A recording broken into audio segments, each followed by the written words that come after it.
Ow. Look, kitty. Look, you're on there. Stop freaking out. Fine. My cat is usually not allowed out of the living space, but I was sitting in the studio and she just walked in, so I guess she decided that today's the day that she's allowed to break the rules. We have a dog now, and having a dog shows you what it's like to have an animal that listens to you. And while I still probably prefer cats because you have to fight for their affection, and I like that, um, man, having dogs is so much easier. So I had recorded something yesterday about the concept of leadership and the questions that leaders ask themselves rather than followers. Um, and I might get to posting that, but it's really, really long and abstract, and I'm not sure. Well, I mean, let me know if you'd like to follow it. But I have something much more intense, believe it or not, to post about based on something that happened to me this morning. So this morning I woke up at like 6:30 and I looked out my window. I wake up every morning and I have like this cup of water next to my bed, and it's always dusty when I wake up because I live in a very dusty place, and so I have to pour it out the window. So I water my plants and I pour the rest of the water out the window. This morning when I pour water out the window, there's this couch that's been in the back alley, and when the gate to the alley is not locked, um, the alley is accessible by the homeless community around here. And there was this woman sleeping on the couch. Now, at the You Are Here event, there was a photograph of this woman. It was a very Bob Dylan-esque photo.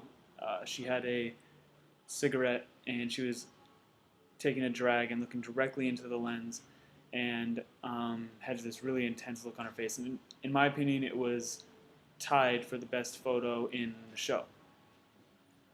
So my roommate Nima got a photo of her sleeping on another couch that was in the back alley from directly above, and it was a really good photo.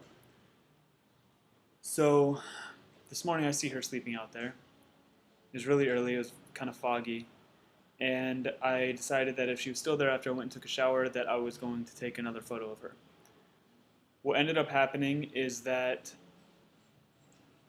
a man in the alley tried to take advantage of her, and my roommate and I ended up stopping her from being raped to some degree. And I really feel like I know this person to some degree. I was trying not to really tell anyone about this channel, but I have a YouTube channel called From My Balcony where I record. It's a surrealist adventure, and I can explain more about it later, but you should just check the blog below. I record something happening in the alley every day, and I put it up. And it doesn't really matter what it is. The only rule is that I would shoot it from my balcony. It doesn't even have to be of the alley. It could be of the sky. So I was recording her sleeping as part of that because it was this really serene moment. And when I put, I was waiting for someone to walk through the frame, and he walked through the frame and ended up doing this thing. And what I'm struggling with right now is stopping him from doing what he was doing already was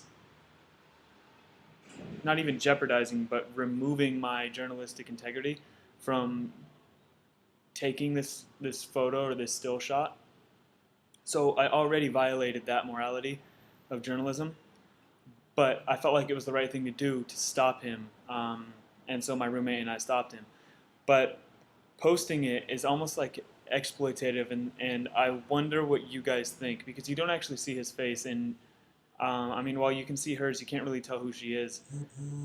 And I feel like putting that moment somewhere on the internet, while yes, it is art, is still exploiting her possibly too much. And I want to know what you guys think, because it's something that I'm struggling with this morning. So please let me know in the comments after reading my blog post about it, which is linked in the description below. And I will see you guys tomorrow.